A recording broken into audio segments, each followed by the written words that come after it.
Selamat malam, selamat datang di channel kami Berkat bagi Semua Bangsa. Bersama kami pada malam ini ada seorang narasumber yang jauh berada di Sumatera, Dr. Tutur Paradetua Panjaitan MTH. Selamat datang, Pak Tutur. Ya, selamat berjumpa lewat virtual ini ya, Pak Ferdinand. Selamat berjumpa kembali, Pak Tutur. Ya. Saya bacakan sedikit biodata profil Pak Tutur. Beliau adalah lulusan S1 Teologi dari SDT Inteos Surakarta 2008, S2 Teologi Inteos Surakarta 2012, S3 Teologi Institut Kristen Borneo tahun 2018. Sekarang beliau adalah dosen tetap di SDT Misi William Carey, Medan. Pelayanan beliau adalah Wakil Gembala Sidang di Gereja Pantekosta Immanuel di Siantar, Sumatera Utara. Benar, Pak ya? Betul, Pak, betul. Malam ini kita akan melakukan eksegesis untuk ayat di Alkitab, Pak. Yaitu topik malam ini adalah penyesalan Tuhan. Sebelum kita masuk ke ayat tersebut, Pak, boleh Bapak ceritakan, Pak, atau jelaskan apa itu eksegesis, Pak? Ya, eksegesis itu adalah model hermeneutis yang disarankan waktu kita menafsirkan Alkitab. Yang disarankan. Karena ada model penafsiran lain yang tidak disarankan, lawannya. Eksegesis, keluar, mengambil atau menarik, arti nats keluar, arti teks Alkitab yang kita baca itu, kita tarik keluar. Lalu kita ambil relevansinya, prinsip-prinsipnya. Bagaimana teks yang kuno itu, dalam konteksnya yang lama, kita pahami dengan benar. Lalu setelah kita pahami dengan benar, kita temukan prinsip-prinsip. Lalu kita ambillah relevansinya bagi kita, itulah namanya eksegesis. Lawannya itu eisegesis. Kenapa disebut lawannya? Karena bertentangan.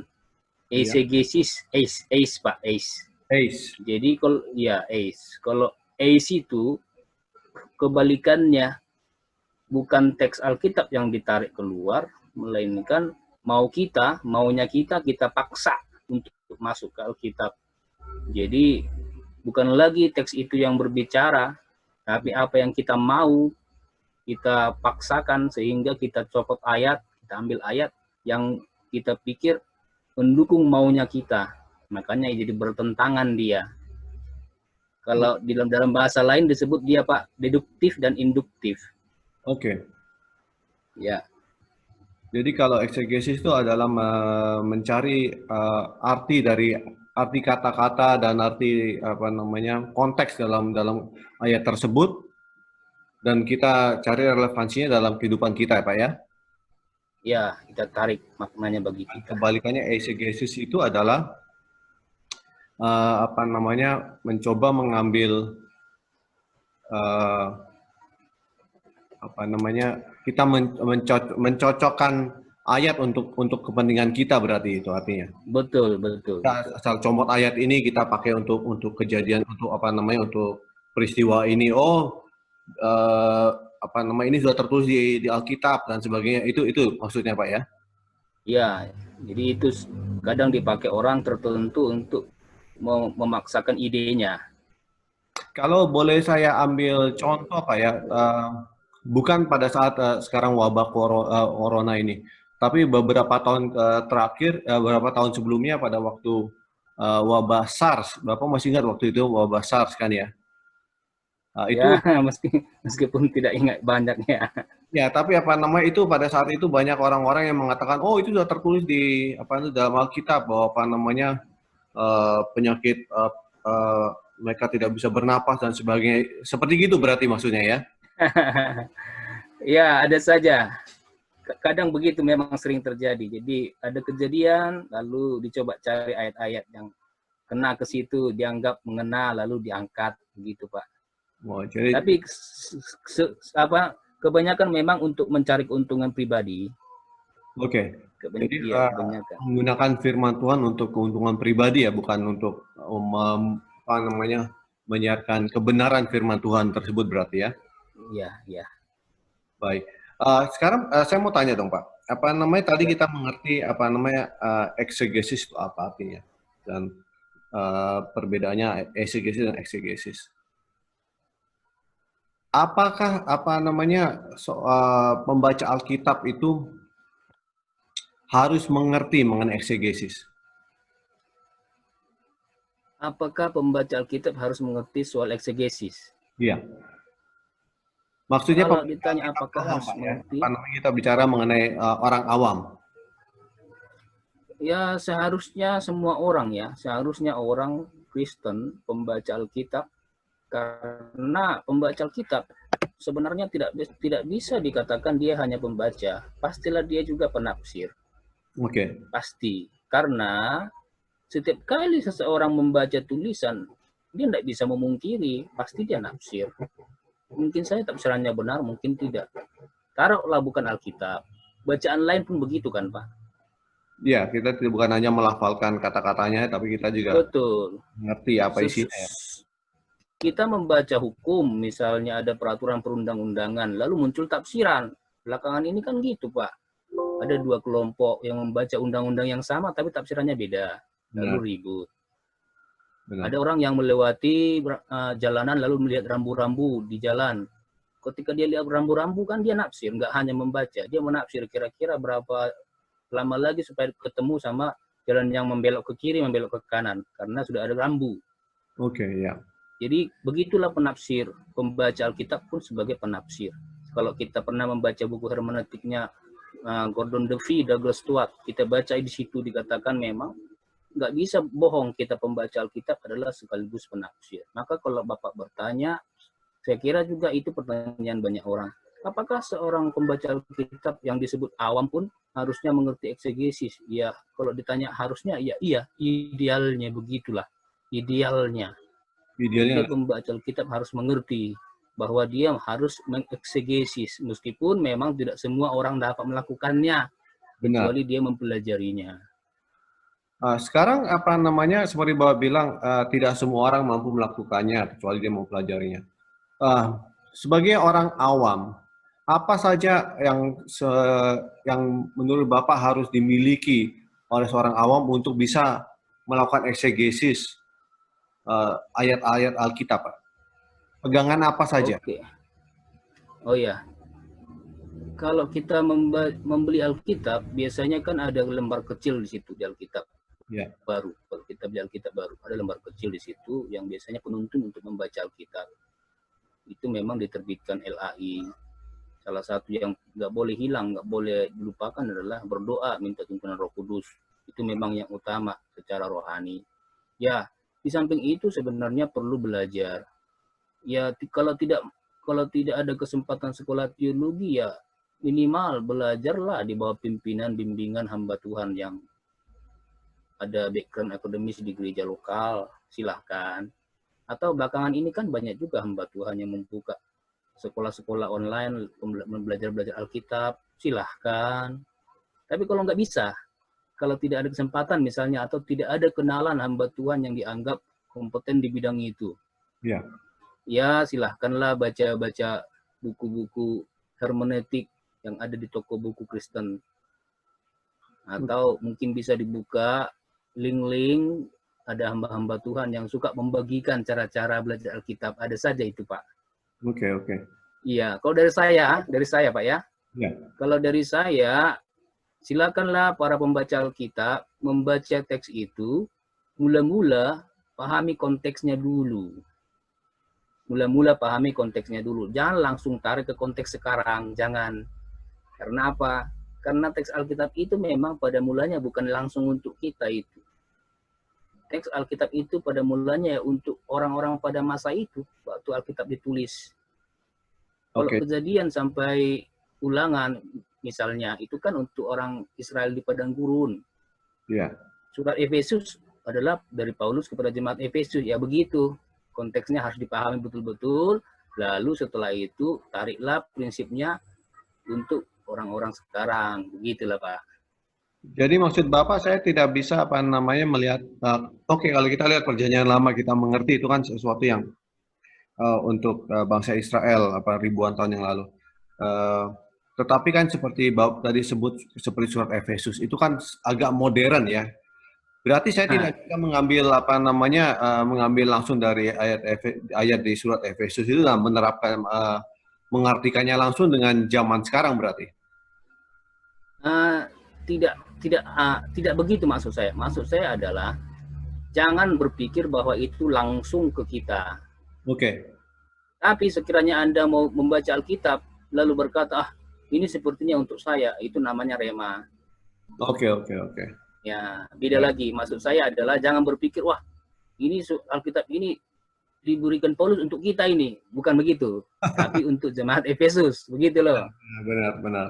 Ya, Jangan merasa apa bahwa ini khusus buat saya, Pak ya. betul. Baik, terima kasih penjelasan mengenai eksegesis dan apa namanya apa yang kita butuhkan untuk melakukan eksegesis. Kita baca di topik kita ya, Pak ya, kejadian Ya, 6. Sebenarnya itu kejadian 6 ayat 6 itu adalah bagian dari kejadian 5 juga. Boleh saya baca, Pak ya? Kejadian 5 dan 6. belakang Pak. Kejadian 6, kejadian 6 ayat 5 dan 6. Ketika dilihat Tuhan bahwa kejahatan manusia besar di bumi dan bahwa segala kecenderungan hatinya selalu membuahkan kejahatan semata-mata, ayat 6, maka menyesalah Tuhan bahwa ia telah menjadikan manusia di bumi dan hal itu memilukan hatinya. Nah, permasalahannya di sini Pak ya, apa namanya, banyak sekali pembaca Alkitab yang awam kan mereka bingung pada saat di ayat 6 ini. Dengan kata-kata maka menyesalah Tuhan. Ya, ya. Kalau seseorang menyesal itu kan berarti ada sesuatu kesalahan yang dibuat. Bahwa dia menyesal saya telah melakukan hal ini. Apabila tertulis bahwa menyesalah Tuhan, berarti kita bisa melihat bahwa bisa mengartikan bahwa bahwasanya Tuhan melakukan kesalahan. Sedangkan kita mempercayai bahwa Tuhan tidak melakukan kesalahan. Tuhan adalah Maha Kuasa, Maha Tahu, omnipoten, semua bisa dilakukan. Mengapa tiba-tiba di Kejadian 6 ayat 6 tertulis maka menyesalah Tuhan?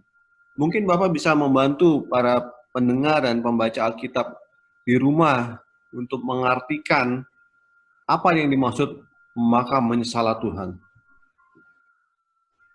Ya. Baik Pak Ferdinand. Memang teks ini masuk dalam kategori sulit. Iya. Teks ini masuk dalam kategori sulit karena harus kita akui teks Alkitab kan tidak mudah dipahami. Ada banyak alasan kenapa tidak mudah selain karena bahasa. Mula-mula memang bukan bahasa kita, PL bahasa Ibrani, PL bahasa Yunani, lagi pula sampai ke kita sebagai terjemahan. Karena sebagai terjemahan, maka bahasa itu kan tidak dapat kita dikatakan persis seperti teks mula-mulanya sampai ke kita dalam terjemahannya. Ada saja bahasa kita yang tak sanggup menjelaskan bahasa Ibrani itu, pun menjelaskan bahasa Yunani. Maka kalau kita sampai kepada topik penyesalan Tuhan ini, lalu kita bukalah Alkitab bahasa Indonesia, menyesallah Tuhan, lalu kita lihat arti di kamus, menyesal rupanya adalah perasaan tidak suka, perasaan tidak senang, kecewa karena berbuat sesuatu yang tidak baik dari dirinya sendiri kan, berarti benar, ya. seseorang yang menyesal adalah karena dia melakukan yang tidak baik. Lalu itu kita terapkan ke Tuhan. Oh, berarti Tuhan menyesal, berarti Tuhan melakukan sesuatu yang tidak baik. Sampailah di situ, makanya disebut kategori ayat ini sulit. Ya. Jadi beginilah yang bisa saya sampaikan. Mula-mula memang janganlah kita lupa situasi yang melatar belakangi kejadian ini. Jangan lupa itu. Saya memahami kitab Kejadian itu dibagi dua, Bapak. Kejadian 1 sampai sekitar pasal 11 itu adalah sejarah umum umat manusia. Lalu kejadian 12 sampai 50 itu adalah sejarah khusus nenek moyang Israel dari Abraham sampai masuk ke Yusuf. Yusuf kan masuk Mesir dia. Benar. Nah, itulah kejadian. Jadi pasal 1 sampai pasal 11 kita pahami sebagai sejarah umum. Bagaimana alam semesta ini jadi. Kejadian 1 ayat 1 sampai pasal 11. Menara Babel, perpecahan bangsa manusia itu menjadi bangsa-bangsa dengan bahasa yang berbeda. Ya. Jadi jangan lupa bahwa manusia itu kan berdosa. Pasal 5 kejahatan makin besar, pasal 6. Betul kan, Pak? Bacaan kita ini kan ayat 1 sampai ayat berapa itu? Sampai ayat 8, kejahatan manusia. Iya, taruhlah sampai ayat 22 satu pasal. Iya. Itu kan manusia jahat kalau kita ringkaskan isinya ya. Benar. Kalau kita ringkaskan isinya. Jadi kita nggak boleh lepas dari konteks ini. Kita lihat dulu mula-mula pelan-pelannya, Pak. Jadi manusia bertambah banyak katanya di ayat 1, betul? Ya. Laki-laki dan perempuan bertambah banyak. Jadi bukan cuma laki-laki lagi, tapi perempuan makin banyak. Kalau yang di mula-mula kan Hawa 1, Adam 1, lalu anaknya laki-laki 2 kan yang dicatat. Ya. Laki-laki aja yang banyak dicatat. Tapi kalau kita baca seterusnya, rupanya bukan cuma laki-laki, ada banyak juga perempuan. Ya. Lalu makin jahat manusia itu rupanya. Makin jahat. Makanya Tuhan kan mulai merasa sedih Tuhan itu. Padahal kalau kita ingat penciptaan pasal 1 sampai pasal 2, Tuhan melihat semuanya itu amat baik. Benar. Kita nggak boleh melupakan konteksnya ini. Bahwa Tuhan melihat ciptaannya itu amat baiknya mulanya. Lalu masuklah dosa. Dan dosa itu bukan cuma 1, 2. Nambah lagi. Sampailah di pasal 6. Makin jahat manusia itu. Benar. Makin jahat. Ayat 5. Dilihat Tuhanlah manusia itu jahat. Kejahatan manusia besar di bumi. Dan bahwa segala kecenderungan hatinya selalu membuahkan kejahatan. Artinya, situasi yang Tuhan lihat itu sudah sangat kontras dengan penciptaan mula-mula. Oke. Sudah sangat kontras. Karena itulah, maka menyesallah Tuhan. Nah, setelah kita coba meringkaskan tadi situasi, konteks, latar belakang sekitar ayat ini, baru kita bisa menarik sedikit kesimpulan kecil ya, meskipun belum kesimpulan akhir. Oke. Beginilah bunyi teksnya, Pak. Wa yinnakhem Adonai ki asa'id ha'adam ba'aret wajid aset el-libo, katanya dalam bahasa Ibrani. The Lord was grieved, berduka, kata NIV. Ya. Berduka. Kalau kita baca bahasa Yunani kai, enetumete, berduka. Atau bahasanya lebih kasarnya bertobat, Pak. Tuhan digambarkan seperti bertobat, berbalik. Lalu sampailah ke bahasa kita Indonesia terjemahan baru, menyesallah Tuhan. Oh, Tuhan. Ya. Lalu saya coba periksa teks Ibraninya dari kata dasar naham. Tapi di teks ini dia bentuknya adalah nifal pasif imperfect. Jadi bukan lagi naham, tapi sudah berubah nifal pasif imperfect. Jadi wayinnahem. Ada tambahan y di situ konsekutif, dan atau maka ada tambahan di situ, artinya sesuatu yang dicatat di ayat 6 itu tidak lepas dari ayat 5. Benar. Yang dicatat di ayat 6 tidak lepas dari ayat 5. Ayat 5 adalah manusia jahat, tambah jahat, makin jahat, bertentangan dengan yang baik di penciptaan. Kontras. Nah, hal itulah yang membuat Tuhan dalam tanda petik ya menyesal. Kalau saya rupanya coba mengambil terjemahan NIV itu berduka atau bersedih, mungkin lebih netral. Iya, Tapi memang ya lebih netral. Tapi memang terjemahan ITB menyesal itu rupanya dipakai dengan maksud untuk menunjukkan betapa susahnya Tuhan. Jadi Tuhan itu susah. Digambarkan seperti kita manusia yang bisa susah. Inilah namanya bahasa antropopatisme artinya Tuhan Allah itu yang pribadi diyakini dapat merasakan sesuatu seperti manusia punya perasaan. Jadi Tuhan merasa susah, merasa berduka. Karena apa? Bukan karena dia yang jahat, tapi ayat 5. Karena manusianya yang jahat. Jadi arti menyesal di kamus kan, seseorang berduka atau susah karena sesuatu yang kurang baik yang dilakukannya. Benar. Itu kan arti menyesal di kamus. Nah, arti menyesal yang dipakai untuk Tuhan harus dipahami bukan karena sesuatu yang baik, bukan karena sesuatu yang kurang baik yang dilakukan Tuhan, tapi di ayat 5, karena sesuatu yang kurang baik yang dilakukan manusia ciptaannya itu. Kenapa saya tadi menghubungkannya dengan peristiwa penciptaan? Ya karena ayat 5 dan 6 memang di situ kan disebutkan bahwa ia telah menjadikan manusia di bumi. Maka saya nggak bisa melepaskan ini dari konteks penciptaan, Pak. Oke. Betul kan, Pak? Ya. Teks Alkitab memang mengaitkannya langsung ke penciptaan. Jadi jangan lepaskan dari konteks penciptaan.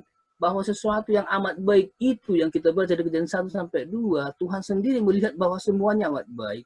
Sampai di pasal 6 ayat 5 kontras, sangat berbeda. Bagaimana mungkin hati Tuhan tidak luka? Bagaimana mungkin hati Tuhan tidak sedih?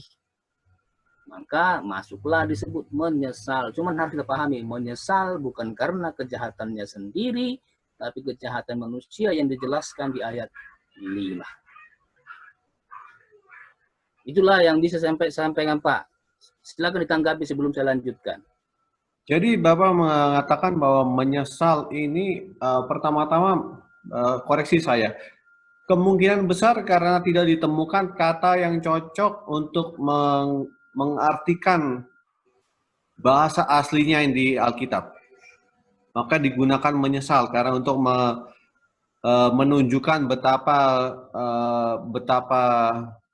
susahnya Tuhan untuk mengambil bukan tindakan, tapi ada sekitar kelihatan kebimbangan.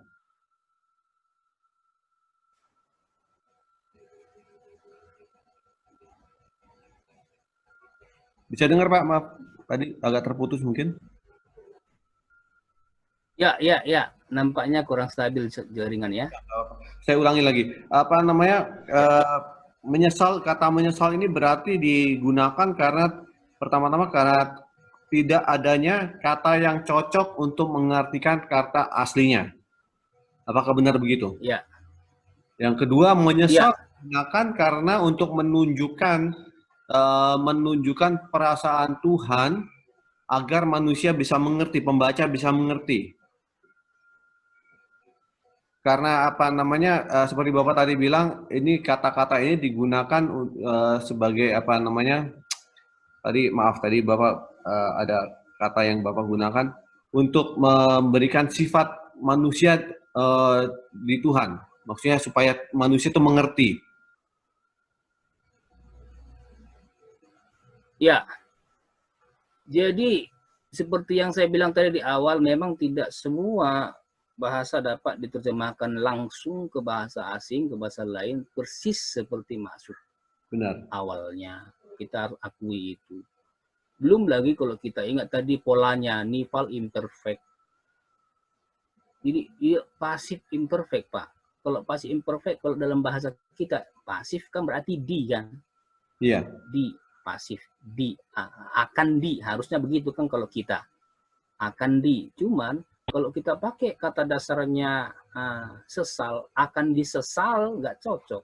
Benar. Atau susah, akan disusah, nggak cocok. Atau tidak suka, akan tidak suka, kan nggak cocok. Jadi memang nggak dapat kita temukan bahasa apa yang bisa kita pakai untuk menjelaskan makna wayinakem ini. Itulah tadi kan, makanya Inggris pun akhirnya memakai istilah berduka. Padahal kan berduka itu jangan-jangan nggak cocok sebagai pasif. Aktifnya berduka. Benar. Begitulah kan, jadi memang tidak mudah. Maka pilihan kata menyesal yang dipakai ITB diharapkan cukup untuk menjelaskan perasaan hati Tuhan yang sakit itu, yang terluka karena dosa manusia. Oke. Silakan Pak, lanjutkan Pak. Ya? Silakan Pak, lanjutkan Pak. Ya, kalau kita memperhatikan, sebenarnya kan di ayat-ayat lain di Alkitab, Iya. kita juga memang bisa menemukan teks lain yang menjelaskan tentang istilah menyesal ini. Saya coba ambil perbandingannya ya Pak. Iya. Misalnya lah,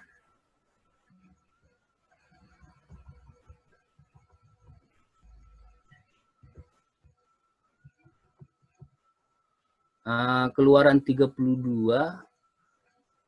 ayat 12 misalnya ya. Keluaran 32. Ya, Keluaran 32 ayat 12. 12. Saya Keluaran 32 ayat 12.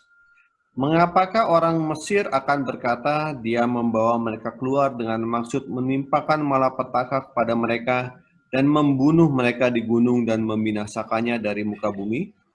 Berbaliklah dari murkamu yang bernyala-nyala itu dan menyesallah karena malapetaka yang hendak kau datangkan kepada umatmu.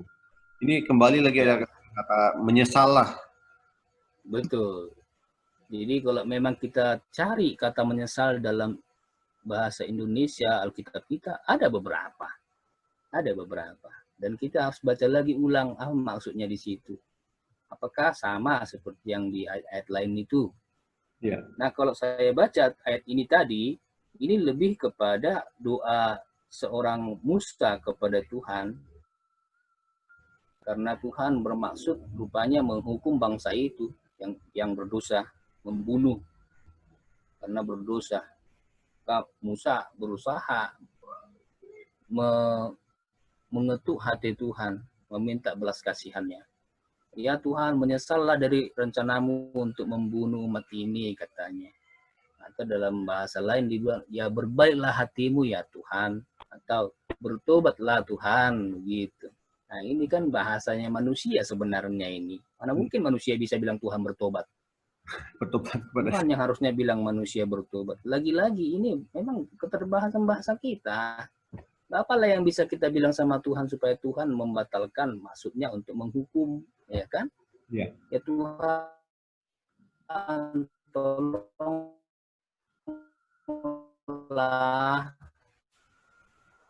janganlah, gitu kan harusnya. Jadi ini bahasanya. Tapi kalau kita baca lagi teksnya Bilangan 23 ayat 19. Bilangan 23. Bilangan. Bilangan. 23 ayat 19. Bilangan 23 ayat 19. 23 ayat 19. Allah bukanlah manusia sehingga ia berdusta, bukan anak manusia sehingga ia menyesal. Masakan ia berfirman dan tidak melakukannya, atau berbicara dan tidak menepatinya? Ya, sesungguhnya kalau diikutkan arti seperti kamus Indonesia, ya nggak cocok sama Tuhan. Nggak cocok. Karena Tuhan itu bukan manusia yang dia bisa ingkar janji, bukan manusia yang dia bisa merasa bersalah. Kalau kita kan menyesal itu identik dengan merasa bersalah. Nah, di sini Musa sedang bilang Tuhan itu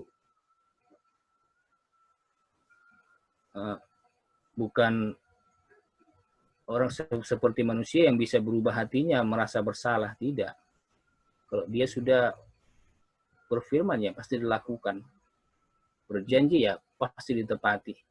Ada beberapa ayat lain lagi yang menunjukkan bahwa Tuhan itu setia dalam pengertian firman-Nya pasti digenapi. Tapi di ayat lain juga disebutkan dia menyesal dalam pengertian dia berduka karena kejahatan manusia. Baik. Iya. Banyak sekali ternyata ya Pak namanya untuk pemahaman Alkitab Pak ya, harus yang kita kita pikirkan, bukan hanya pengetahuan kita saja, ternyata banyak yang mesti kita pelajari lebih lanjut. Ya, ada banyak.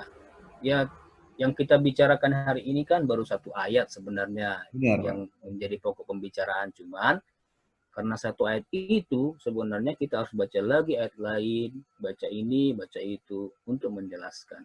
Belum lagi kita baca perjanjian baru kan, Pak? Benar. Belum kita baca perjanjian baru karena yang paling baik ya, yang ideal memang apa yang kita baca di perjanjian lama seharusnya kita lihat padanannya di perjanjian baru. Minimal apakah ayat itu dikutip di PB atau dijelaskan di PB. Minimal itu. Kecuali kalau tidak ada ya. Kalau memang tidak ada yang menguatkan di PB ya jangan dicari-cari. Tapi kalau ada harus kita cari. Relevansinya apa, Pak, itu kalau itu? Iya, ini misalnya kan tadi teks yang kita topik yang kita taruh di judul kan adalah penyesalan Tuhan. Ya, benar. Jadi teks menyesal yang kita pakai adalah Kejadian 6 ayat 6. Benar. Nah, kalau kita cari teks itu, maka kita cari juga selain di Kejadian di mana saja. Selain di tulisan Musa, di tulisan siapa ada lagi bicara soal penyesalan Tuhan. Okay. Lalu jangan lupa, jangan-jangan perjanjian baru juga ada bicara soal itu. Nah, waktu saya mencoba memeriksa itu, saya dapatkan rupanya di perjanjian baru tak satu pun ayat yang menyebut bahwa Tuhan menyesal.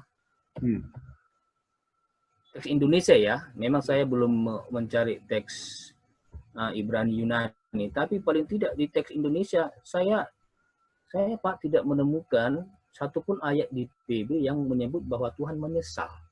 Oke. Justru yang ada adalah Tuhan tidak menyesal. Contoh ya Pak, Roma 11 ayat 29. Roma 11 ayat 29.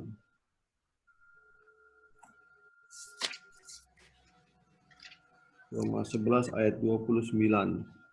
Sebab ya. Allah tidak menyesali kasih karunia dan panggilannya. Ya, satu lagi Ibrani 7 ayat 21. Ibrani 7 ayat 21. Ibrani 7 ayat 21.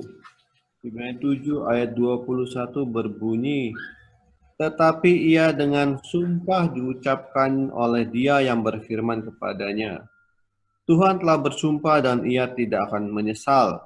Engkau adalah imam untuk selama-lamanya. Ya, paling tidak dua ayat itu yang ketemu kalau kita cari teks menyesal di perjanjian baru. Tidak ada satu teks pun yang berkata bahwa Tuhan menyesal. Artinya apa?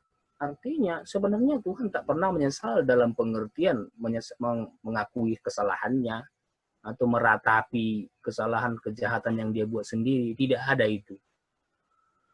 Perjanjian baru itu satu pun ayat tak ada menyebut bahwa Tuhan pernah menyesal. Maka hati-hatilah waktu kita baca PL.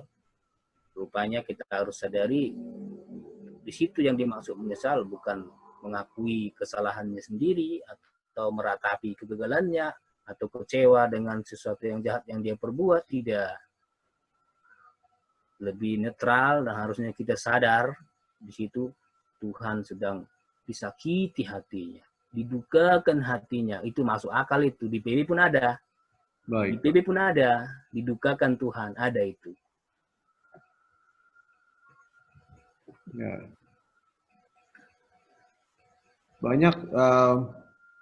Banyak sekali ternyata ya Pak namanya yang perlu kita pahami lebih lanjut untuk memahami Alkitab Pak ya. Iya. Pengertian mengenai Alkitab itu memang tidak pernah selesai, tidak pernah habis ya. Karena memang banyak yang perlu dipelajari, banyak yang kita mesti tilik dari sudut pandang bahasa, dari konteks dan lain sebagainya. Ya. Jadi tadi Bapak mengatakan untuk seorang pembaca Alkitab awam untuk dapat lebih memahami arti Alkitab lebih baik untuk mengikuti kalau bisa di bawah pimpinan di bawah asuhan uh, uh, hamba Tuhan yang sudah berpendidikan untuk melakukan hal itu, ya Pak ya? Ya, ya. Karena memang tidak bisa sembarang orang melakukan itu, karena seperti Bapak bilang banyak sekali orang yang apa namanya, comot-comot ayat dan memakainya untuk kepentingan diri sendiri. Ya. Ya. Banyak orang tanpa sadar melakukannya, Pak. Benar. Tanpa sadar. Kenapa saya sebut tanpa sadar? Karena dia memang belum belajar, jadi dia tidak tahu. Seperti Tuhan Yesus bilang, ampunilah dia. Dia tidak tahu yang dia perbuat. Tidak tahu yang dia perbuat. Jadi betul kita tidak bisa menyalahkan beliau itu, mereka itu, karena memang mereka belum dapat pelajaran soal itu. Justru harusnya kita kalau tahu ada beberapa orang yang nampaknya dia tidak memahami hermeneutis eksegesis, justru harusnya kita yang ambil kesempatan untuk bicara dengan dia, sampaikan, kalau perlu minta bimbing dia. Kalau dia tidak mau dibimbing ya kasih tahu, kasih buku atau ini boleh baca, ya kan? Benar. Bukannya malah jadi mengata-ngatai atau jadi masalah kita anggap kita jadi lebih hebat, tidak juga. Memang itulah gunanya kan ada sekolah-sekolah teologi. Ya, beruntunglah kan kita yang ada kesempatan untuk mengecap pendidikan ini. Benar. Terima kasih Pak Tutur. Hanya malam ini banyak sekali yang kita pelajari malam ini,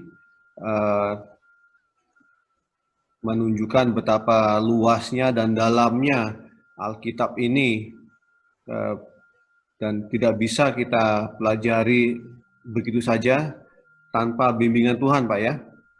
Oh iya, pasti. Jangan lupa berdoa. Oh, benar. Ya. Kalau kita berdoa Kudus. Tanpa berdoa itu seperti, ya kalau saya boleh ambil contoh, itu seperti menyetir dengan tutup mata, Pak ya. Iya ya. Terima kasih Pak Tutur atas waktunya. Ya Pak Ferdinand. Tuhan Yesus memberkati Bapak dan pelayanan Bapak ya Pak ya. Ya Pak Ferdinand, Tuhan berkati juga Bapak ya. Selamat malam Pak. Selamat malam.